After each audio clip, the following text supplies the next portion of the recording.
Hello, and welcome to the final video of my 2012 Cicada 3301 series. We're going to cover what happened when you won in 2012, what finishing the puzzle looked like, and the sort of work the winners did with 3301 once they had.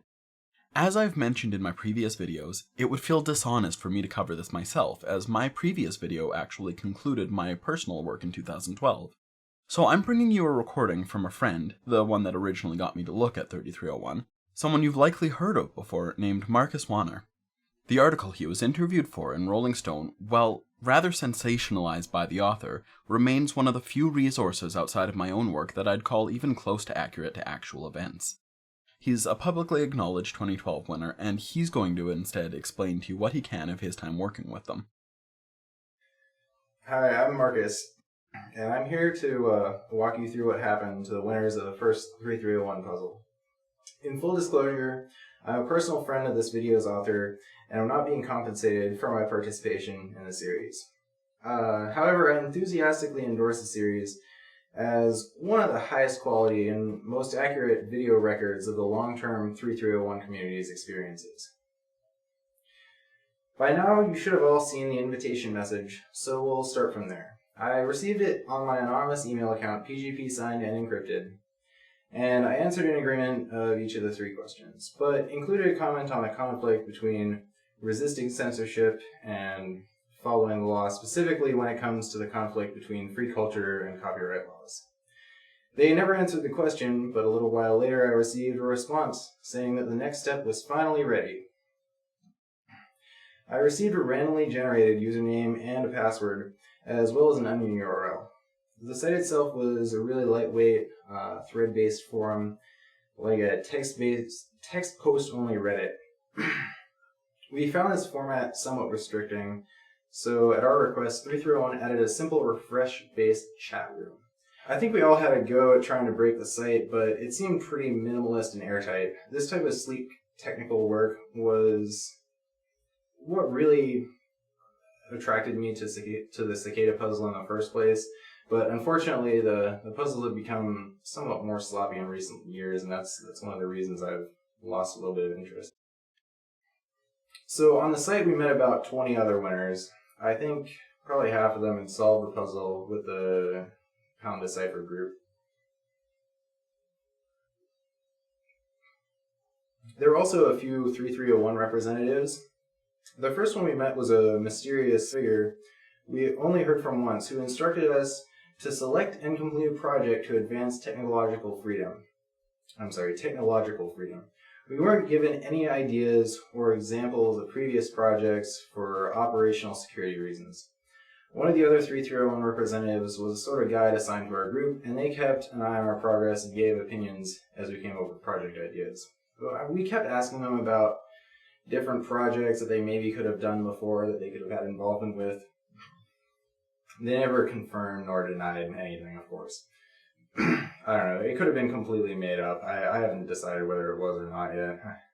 It's anybody's guess. So as we worked on the project, we asked 331 a bunch of questions and actually got a good number of answers. Our guide said that 3301 had been created by a few friends who shared the ideals we've been asked about in the invitation. Information and software freedom, strong anonymity, privacy, ubiquitous encryption, and so on. Members would recruit contacts who shared the same goals, and as time went on, it would grow into a group of people around the world with no official common affiliation.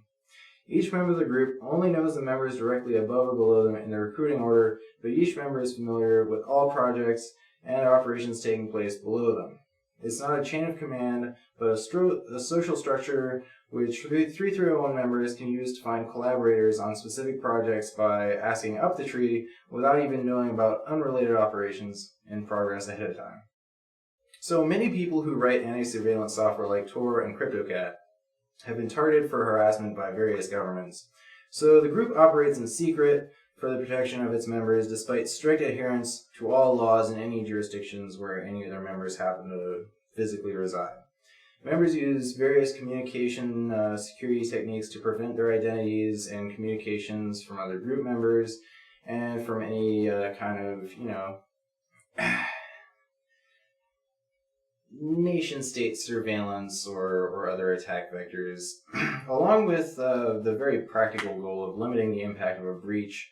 So there's no common infrastructure that could be compromised and break up the whole organization. Different portions of the organization use different iconography and imagery, and the organization has no common name. As a result of this structure, I have no idea how large or deep the organization actually is, and as I said, for all I really know, it could be just one person who made the whole thing up. But who knows? It's a good model. Like, it's a good design pattern for running an organization like this, whether one exists or not. It's an interesting concept. So we came up with several project ideas, and eventually we agreed to build a software tool that would work something like a dead man switch for decryption key release, or I guess encryption key release to be used for decrypting data. So we looked at a few instances of academics and investigative journalists who were abducted or murdered to suppress the information they held. And we widely recognize the need for a system that automatically publishes the key to widely distributed encrypted material in the event that the key's owner goes missing. WikiLeaks, for example, did the same with their insurance files, but they manage the keys centrally with a trusted third party or whatever. We aim to build a decentralized, anonymous counterpart to this system, which would require no trust in the operator of the system whatsoever. We decided to nickname the project CAKES, which stood for Cicada Anonymous Key Escrow System. We worked together exclusively through the Onion site, using a wiki that 3301 set up to host the design materials and protocol documentation. Once the plan was finished, I started work on implementing a proof of concept in Python. I shared the project repository using Git with the group at large, but nobody took much interest. I don't think anybody actually ever checked it out. I built some of the erasure coding and time-based cryptographic primitives, and asked the group to review my code for input on some security decisions I'd made that I wasn't so sure about as, a 16-year-old amateur cryptographer. As far as I know, nobody from the group or 3301, as I said, ever looked at it. With nobody else writing code and nobody to even validate my crypto, the project was pretty much stuck in a holding pattern because I didn't want to build on shaky foundations.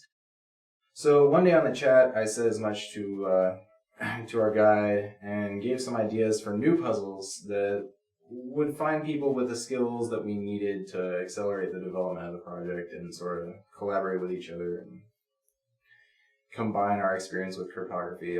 So I saw some of my ideas turn up during the 2013 puzzle, but by the time that recruitment cycle came around, there was almost no one left on the Onion site. I was basically the only one. There were 2 or 3 others. I don't know what happened to them. While the 2013 puzzle was still going on, the site disappeared without warning, and before the few of us who were left were even introduced to any new recruits, it just disappeared. We were laid off. Somebody texted me and said, "Hey, I tried to log in and couldn't get in." And I said, "Oh, me neither." And I haven't heard from them since then. So it's I don't know. They just kind of ditched me. But yeah, I haven't had any contact from 331 since then, and the Cake's prototype was left unfinished. And there you have it. You may of course be wondering a bit about the end there. Obviously that was not the last anyone heard of 3301, as myself and the other winners of 2013 would find out. So that's where this series goes from here.